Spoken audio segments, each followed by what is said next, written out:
वैसे तो हर समय सावधान, पर सोते समय ऐसे सावधान होना चाहिए जैसे मृत्यु के समय योगी जन अपने सारे इंद्रियों को समेट लेते हैं। नहीं सो गए तो उसमें हमें टेंशन नहीं लेना, अभी नींद नहीं आई, 10:30 बज गए, 11 बज गए, ये नहीं। जब आप सैया पे शयन करते उस समय असावधानी हुई तो विकार छा जाएगा, ध्यान रखना।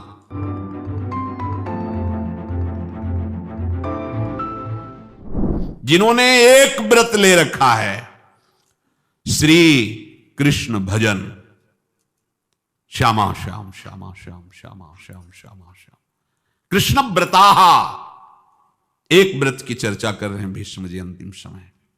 कौन सा व्रत? कृष्ण व्रताहा, अखंड भजन। आप कुछ भी जीवन में हो जाए, अपने प्रभु का नाम नहीं छूटने देंगे, कुछ भी हो जाए। कमर कशो, सामर्थ्य है आप में।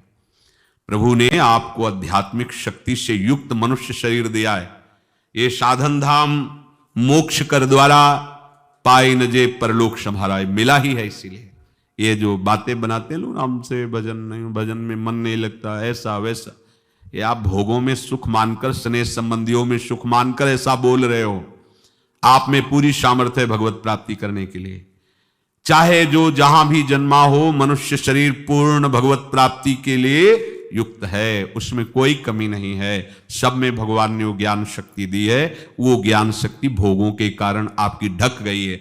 आपने अपने अध्यात्म शक्ति को जागृत न करके भोगों में रत होने के कारण वो सुषुप्त पड़ी है। आप सुप्त शक्ति को जागृत कीजिए। आप ही बड़े बड़े ब्रह्म ऋषियों को जो प्राप्त हुआ है वो प्राप्त कर सकते हैं। आप ऐसा नहीं जब जगे तब सवेरा। देखो बड़े बड़े नीच कर्म करने वाले भी जब भगवान की शरण में होकर भजन किए तो महात्मा बन गए। तो थी ना उनमें ऊर्जा शक्ति। आप अपनी सुप्त शक्ति को जागृत कीजिए। क्या? कृष्ण व्रताहा। आप एक व्रत लीजिए। क्या? कि मैं निरंतर श्री कृष्ण का भजन करूंगा। ये निरंतर शब्द बहुत प्यारा है। ये जो कुछ माला जप करके छूट देने वाली बात है, ये तो विषयी पुरुषों को भजन में लगाने के लिए है। लेकिन भगवत आनंद में डूबने के लिए, आवागमन से मुक्त होकर प्रेम धाम में वास करने के लिए निरंतर शब्द का प्रयोग है। वृंदावन बस के इतनो बड़ो शयान, जुगल चरण के भजन बिन निमिष, निमिष कहते पलक झपकने को, निमिष न दीजय जान। कृष्ण मनुस्मरण तो निरंतर श्री कृष्ण का स्मरण करो। अब सावधानी की बात करें। रात्रौच कृष्णम पुनरुत्थिताये, बहुत महिमाशाली बातें भीष्म जी वर्णन कर रहे हैं। रात में सोते समय बहुत सावधान हो जाना चाहिए उपासक को। वैसे तो हर समय सावधान, पर सोते समय ऐसे सावधान होना चाहिए जैसे मृत्यु के समय योगी जन अपने सारे इंद्रियों को समेट लेते हैं और अपने स्वरूप में, अपने प्रीतम के स्वरूप में लगा देते हैं। तुम रोज शयन के समय ऐसा अनुभव करो, मैं नींद में जा रहा हूं या मृत्यु में जा रहा हूं, इसमें कोई फर्क नहीं पड़ता। पता नहीं आंख खुले कि ना खुले। कितने ऐसे हैं कि सोते ही रह गए।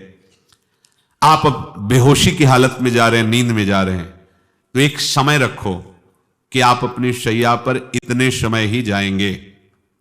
एक नियत समय रखो। हमने देखा है साधकों का एक समय होता है कि 10 बजे हमें लेट जाना है। सोना नहीं, लेट जाना है और लेटे हुए भगवत चिंतन करना। अब जब सो गए तो सो गए, नहीं सो गए तो उसमें हमें टेंशन नहीं लेना, अभी नींद नहीं आई, 10:30 बज गए, 11 बज गए, ये नहीं।